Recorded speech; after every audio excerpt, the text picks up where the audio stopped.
In scene 10, it is predominantly Bonnie talking, and it's all about her and Joe having the argument.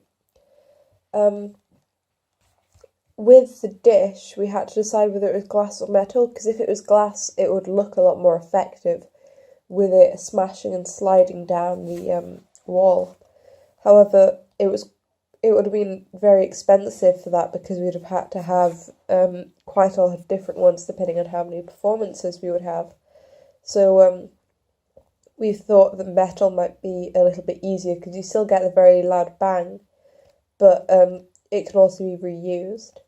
The first line Bonnie has is "Get out." We decided that it probably comes in at the middle of the argument, so she would shout it rather than just slowly build up to it. For this scene, for me personally, I'm not an angry person, so it was very hard for me to imagine being like this and being angry.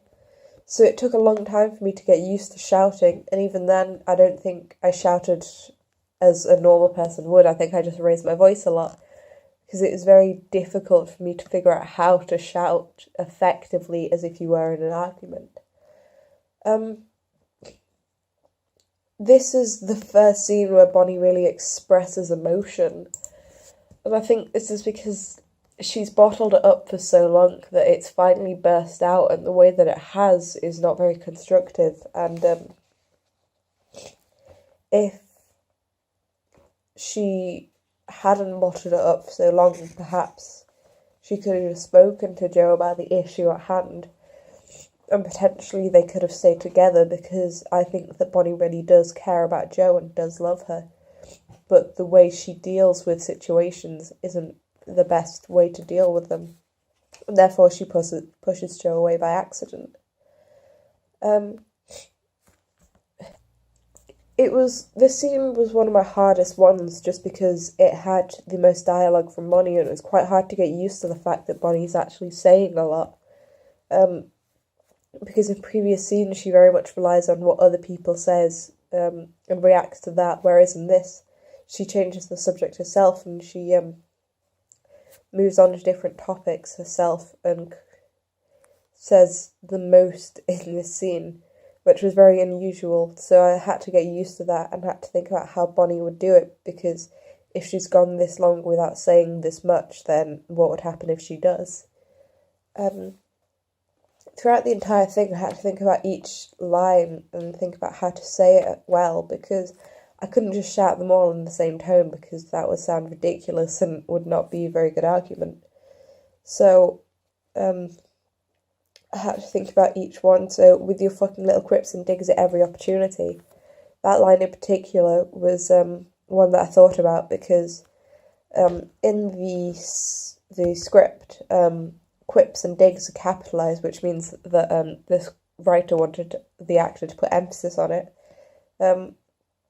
Then I also thought that every needed a bit more emphasis, just because it shows that it's not one or two times that Joe's annoyed Bonnie. It's every single time that Joe's had the ability to do something, she's taken it. And that's just part of Joe's character. She just makes fun of things, and she just says random little things at random times. But every time Joe's done that, it annoys Bonnie, and it's slowly built up to this.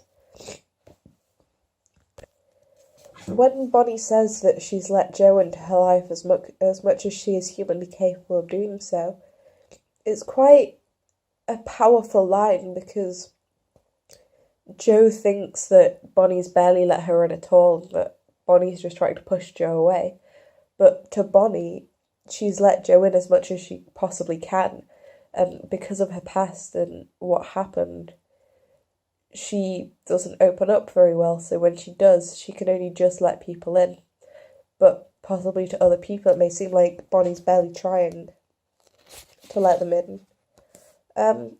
When Bonnie says turning up with a fucking chicken, it relates back to scene 4, and it shows that Joe's now knows that Bonnie doesn't like fish, so she no longer turns up with a fish, but it still relates back to that, because throughout this entire relationship, Jo still does the same things despite the fact that Bonnie says that she doesn't like surprises, so when Jo turns up out of nowhere, she's possibly already against Jo from the moment she sets foot in the house.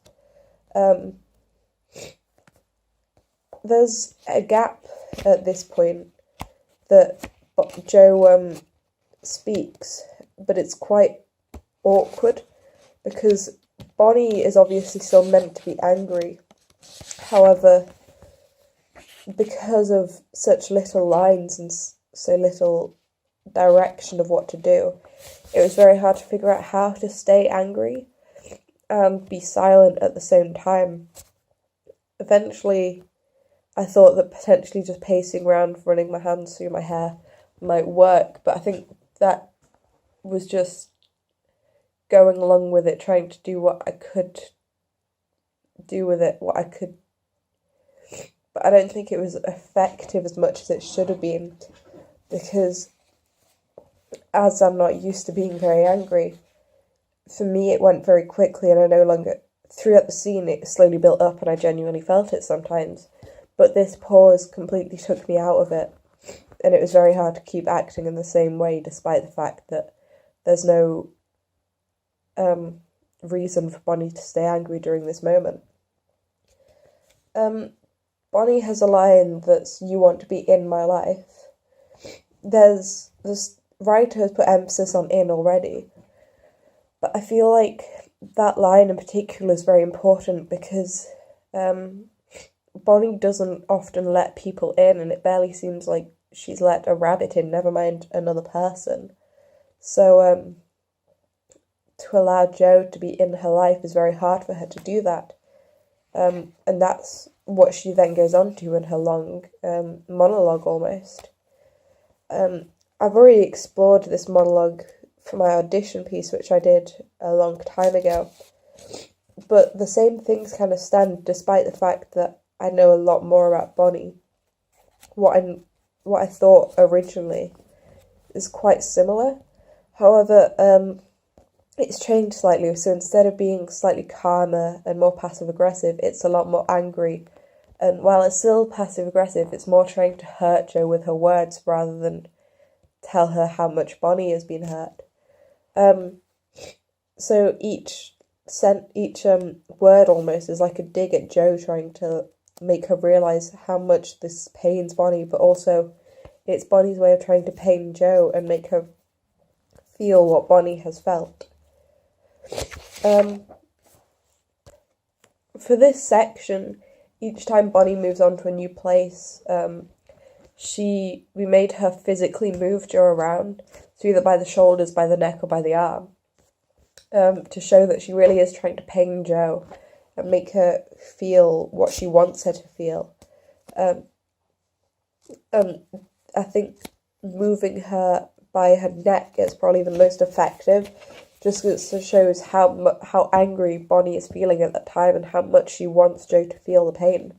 However, the neck is also quite a dangerous place to move, so I went more for the shoulders, just because it was still very powerful, but it was also slightly safer. One of the final lines Bonnie says is, "And here's where my grandmother sat and held my mother." In Carol's side, it's Carol holding Anna, so we wanted to mimic the same place on the same position, so I was on the left of Jo, on the back right of the stage, which was where Carol is on her side, is in terms of Anna. Then the very last line Bonnie has is, "I don't want you, get out." I thought instead of being angry for that line, it wouldn't really fit, so I thought she's perhaps more pained, and that it's hard for her to let Jo go, but she has to, because if she doesn't, then she'll never become her own person or do what she needs to do in the end. So that last line is the main different one within that whole scene, because it's the one line that shows that while Bonnie knows that Jo has to go, she doesn't want her to, and it's the one line that shows that Bonnie still cares about Jo.